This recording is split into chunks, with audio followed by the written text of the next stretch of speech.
Mga kabady, so ang lulutuin natin ngayon ay i-half cook lang natin to, parang prituhin natin ng saglitan. Ayan, pati yung sibuyas, ayan, litos na yan, piprito natin pagkatapos natin magluto ng egg.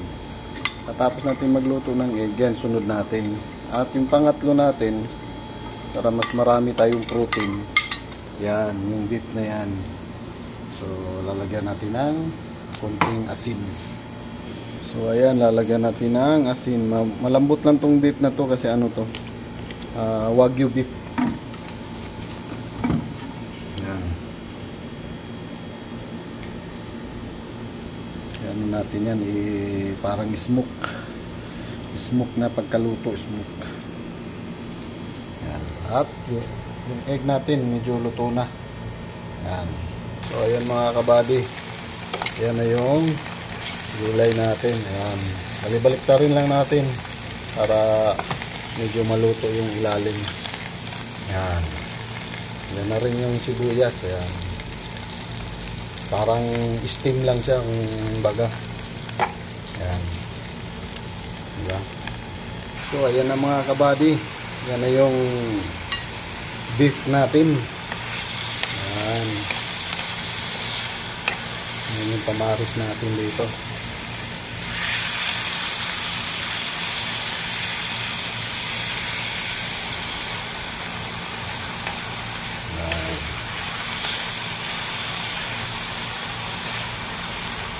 Siguro naman naluto na yan siya.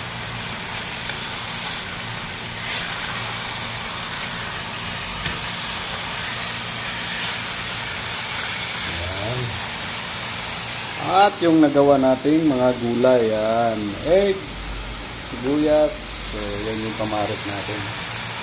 So, kunting timbot na lang, luto na yan. Yan. Kunting timbot na lang. So ayan na mga kabady, ito na yung tapos na. Yan, rice at yung veggies nya, egg at yung beef. So yan.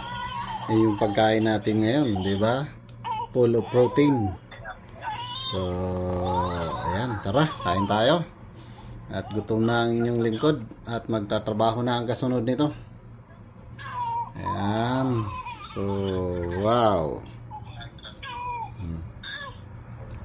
So, let's go. Kain na. Bye-bye. Yan lang yung veggies muna natin ngayon at hindi na tayo nakapagpamalingke.